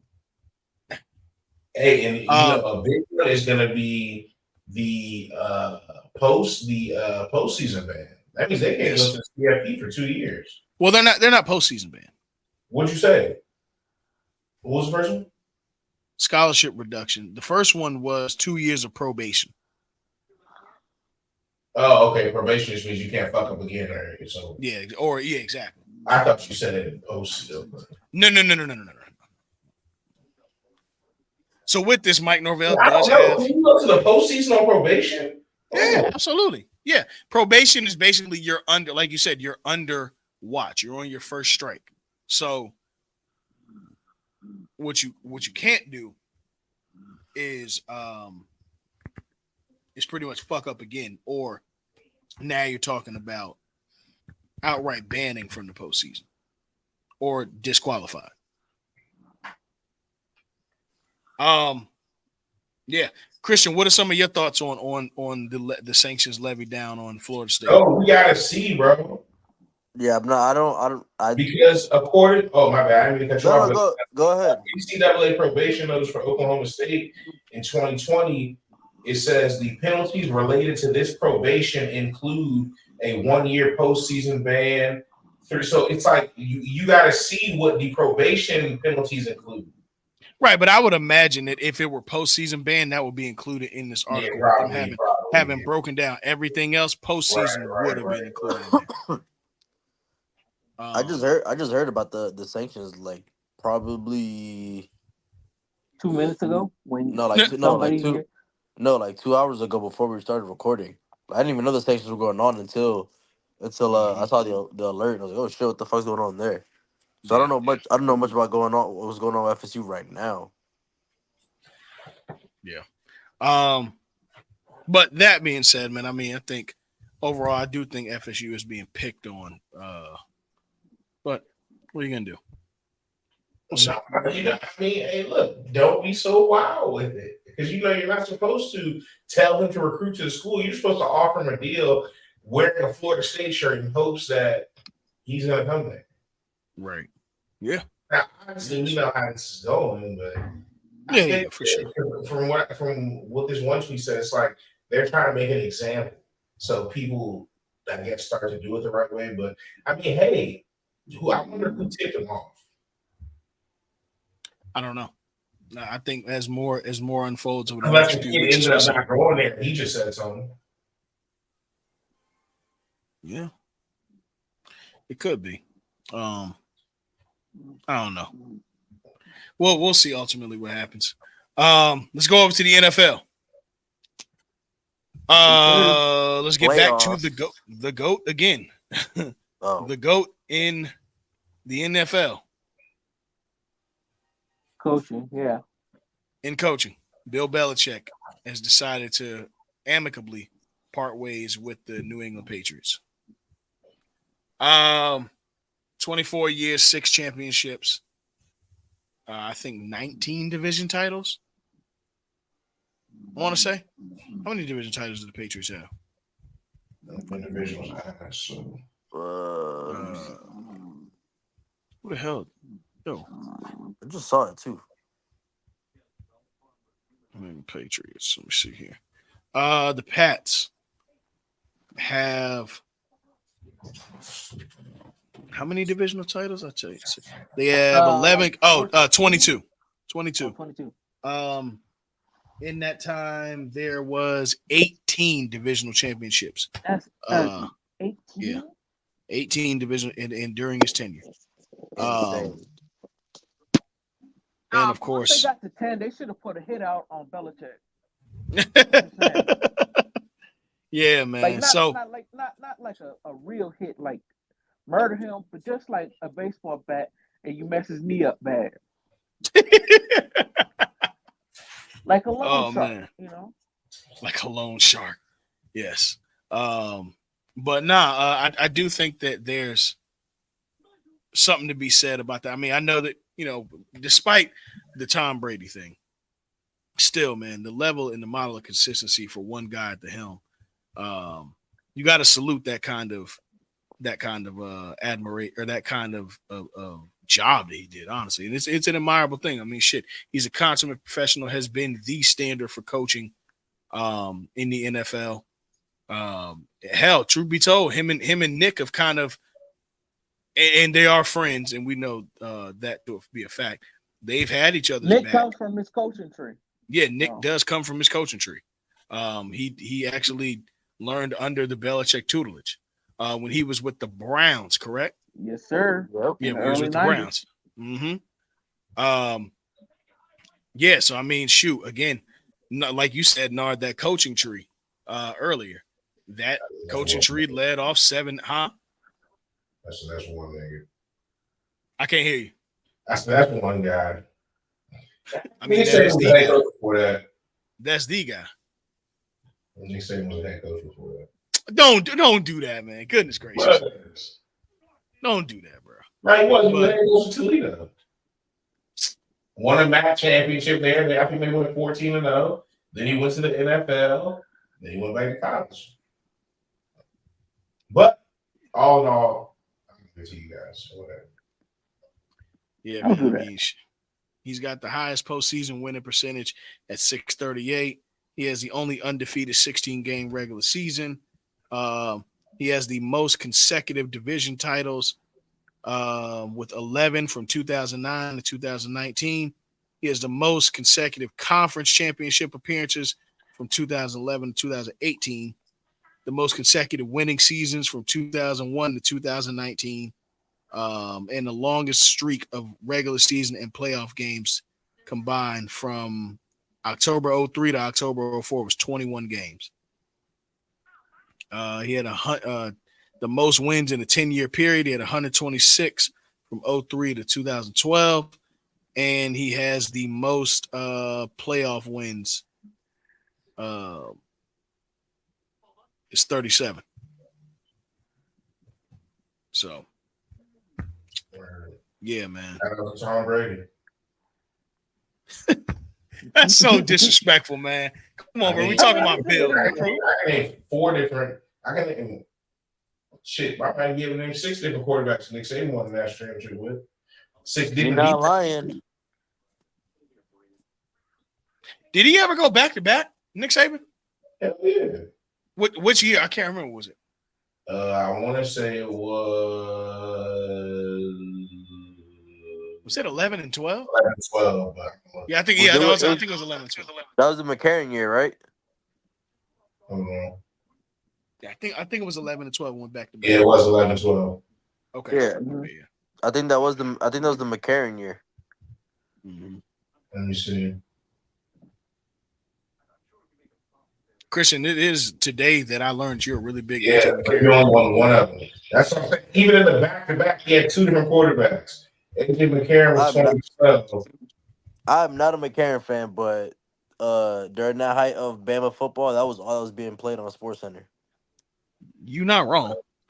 But there's good reason for it. Shit, they were the greatest. And you know what's crazy? It did feel like on Saturday nights you got Bama highlights. Sunday nights you got Patriots highlights. And it was that way for a good 16, 17 years.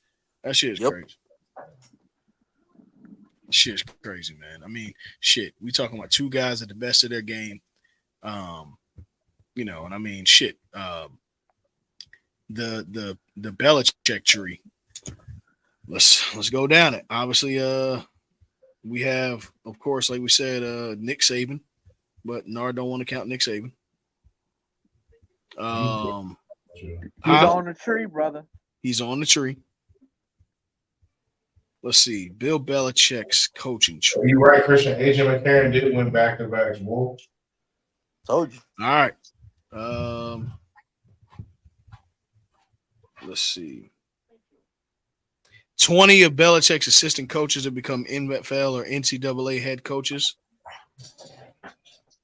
Rod Dohauer, Vanderbilt, all right, whatever. Nick Saban, Pat Hill. Yeah, some of these guys. Hell, Romeo Cornell, Charlie Weiss, Eric Mangini, Josh McDaniels, Jim Schwartz. Bill O'Brien, Matt Patricia, Brian Flores, Joe Judge, and Brian Daboll.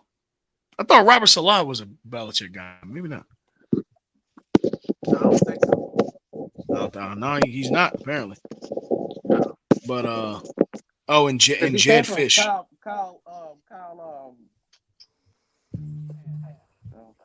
Kyle Shanahan. Okay. Yeah, he was the But- coordinator for Kyle Shanahan. So. Regardless of the fact, salute to the GOAT once again.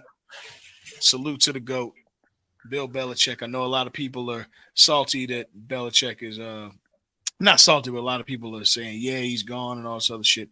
I can personally give a fuck less. As far as me, it don't move me no kind of way. I recognize the greatness and that model of consistency in coaching.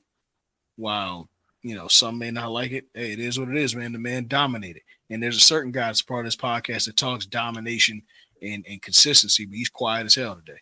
Shout out to Tom Brady.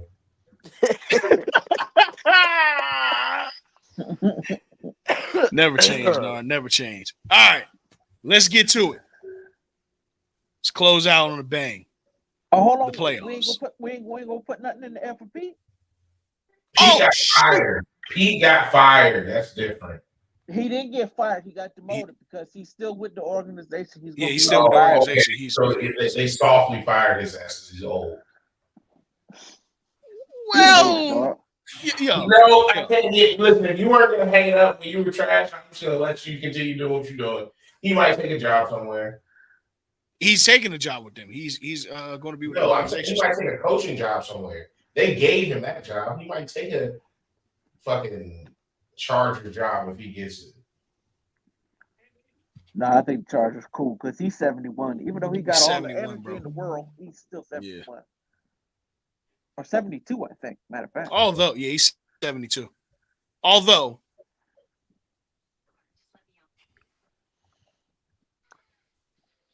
it's not a bad option, and he'd be going back home to LA. Nah, I He's don't not going see to it. SC. Relax. No, what? I'm talking about the Chargers, fool. Oh, no, he ain't going to the Chargers. No, but regardless, that is the other coach that is not with their team any longer. Our boy Pete Carroll is gone. Nard, I see you don't really feel no kind of ways about Pete Carroll. Obviously, him being an in division rival head coach, but Nope.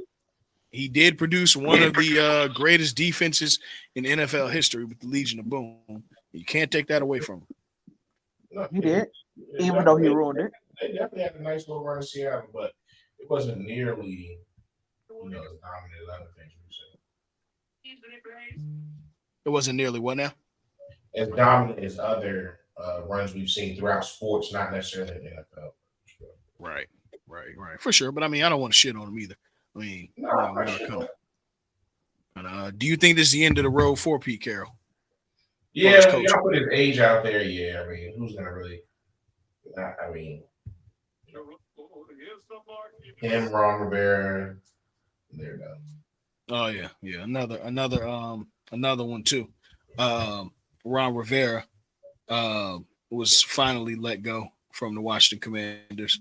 I'm sure everybody in Washington is saying good riddance. And there's not really much to highlight on that. I think that's about 2 years too late, honestly. But it is what it is on that. Were there any other coaching changes in the NFL? I think they finally got rid of Arthur Rivera. Arthur Smith is gone from the Falcons. Got fired. Yep. Deservedly so too. So look, man, I don't like to bring this on our podcast just because I try to leave from this situation. But look, man, Arthur Smith is a poster child for white privilege, bro. Literal poster child for white privilege. Yeah. But who else? Who else lost their job? Surprisingly, Robert Salah is still there. Yeah, Ron Rivera's gone. We talked about that. Robert Salah is still with the Jets. No. You know what? Because if we tell them the truth, it's on the GM. Because why didn't you get a different backup than which one? Right? Why didn't you go get Joe Flacco when he said he wanted to come back? Thank you. That's a good point. Good point. That's on the GM. That ain't really on Robert Salah. Because if the GM get rid of him, then I got to start looking at the GM funny. Mm-hmm. Yeah, I don't think there were any other. Did the Cardinals coach? Let's see. No, he still got his. Let's see here. Okay, so here goes. Oh, Mike Vrabel also gone. Mm-hmm. Mike Vrabel is gone. Yeah. Yep. Mike Vrabel on Tuesday. Everybody there. Yeah. So right now there are currently 6 teams in the league without a head coach: the Panthers, the Raiders, the Chargers, the Falcons, the Commanders, and it's more than that. The Titans, the Seahawks, and the Patriots. So there's 8. So I'm sure we'll be seeing a hell of a carousel coming into this offseason. But yeah, let's get to it, man. Y'all know what we here to talk about. Playoffs, baby. Playoffs. Playoffs? Playoff. Playoffs? Playoffs? We're just trying to win a game. You talking about playoffs? All right. Let's just get to our Saturday and Sunday games, and then we'll get up out of here. Let's go. All right. Starting out, wild card, first game, the Browns versus the Texans. Give me the Texans. Give me the Give me the Browns. Texans. Give me the Browns. Give me the Give me the Browns. Browns. Give me the Browns. I think the Browns go in there, punch them in the mouth. Great story. D'Amico Ryan should be head Coach of the year, yeah. Coach of the year. Funny as shit when you're dismissive of somebody. He said, "Yep, great story." He should Grayson, be I happy. got to keep it real, bro. Get Should the be ass happy. up out there. But the shit is over. Shit is over. Myles Garrett gonna go in there and punch some boys in the mouth. He said, "Great story." Year one. As of right now, Cold the ass Chiefs and game. Dolphins is scheduled for Saturday. Cold But it's ass game. scheduled to be negative 30. So No, that's the wind chill. the wind chill is gonna be negative 30. But Dolphins at Chiefs. I think the Dolphins are just too hurt. Yep. So give me the Chiefs in this one. Yeah, I like the Chiefs too. I like the Chiefs. Yeah, for sure. Actually, Now, no. fully healthy Dolphins. Give me the Dolphins. I think actually no. Give me the Dolphins. If they get Mostert back between Mostert and Achan, and they throw in the mix of Jeff Wilson, that run game gonna be. I think they can withstand. That's a good point. Now, Kansas City has been great at defending the run all year. So now, obviously, Chris Jones definitely looking for a payday. So this kind of will cap it off. But that committee of Mostert and Achan has been special all year when they've been healthy. Exactly. So I So think they get. I wouldn't be shocked. Back. Give me the Dolphins. Yeah. Give me the Chiefs, but I like the Dolphins pick, Christian. What say you, Dale?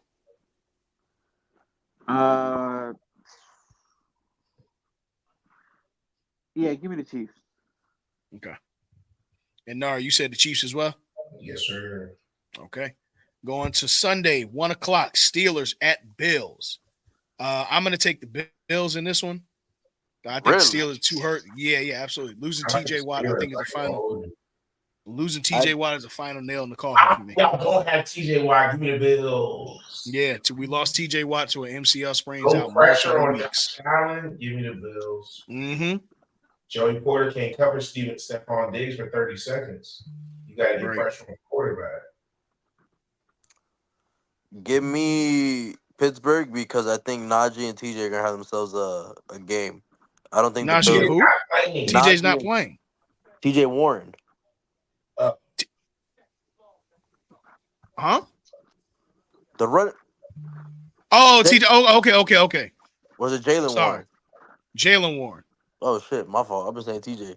Yeah, no, I think TJ Warren's in the NFL. Lord Jesus. The Bills' run defense isn't that great. It hasn't been great all season. So you get that committee of them two running. I think it's gonna be a hell day. I think it's gonna be a hell day for the Bills. So I definitely think it's gonna be a low scoring game given weather, but I got Pittsburgh on the edge. Okay. Is there ever a game you're not picking Pittsburgh? There is, but I like our chances the last 3 weeks. Plus, like I said, Bills' run defense isn't that great, and I'm wearing my hoodie. You know what I'm saying? I'm wearing my hoodie and my jersey over that bitch. So I'm rooting for us. How dare you wear your hoodie while you pick the Bills? No, I'm picking because I'm smart. I like money. Bills.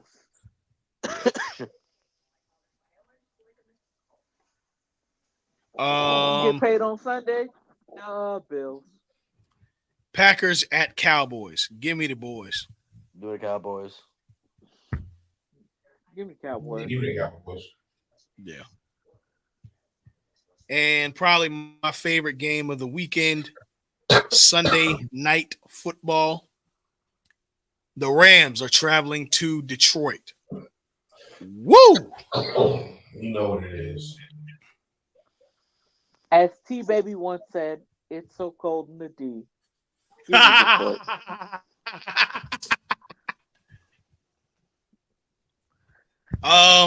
Give me the Lions.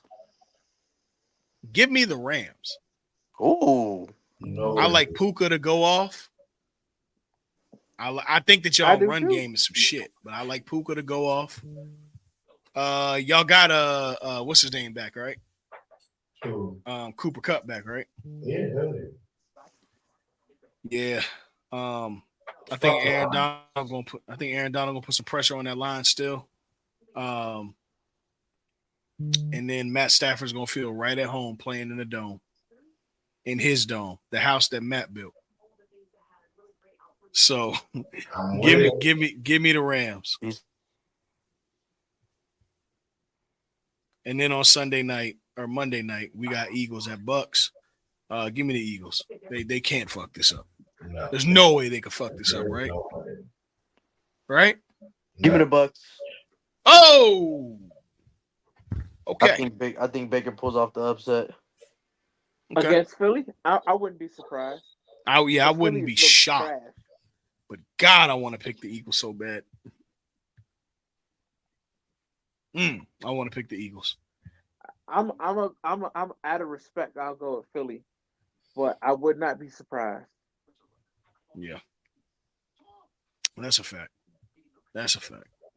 All right. Well, that's our pick'ems for the first week of the wild card round. Next week, we'll be back, of course, covering the divisional round and be talking hoops because it's almost all-star break, and we got a lot of basketball to talk now that there's just playoff Yes, football sir. on, no more college football. So tap in with us, like, subscribe, share, and look for the clips. We'll have clips out soon of the show. So definitely look for us in that. And hell, we may be on social media talking the game up something, man. We'll see what we can do. So till next week, we out. Peace. Peace. Peace.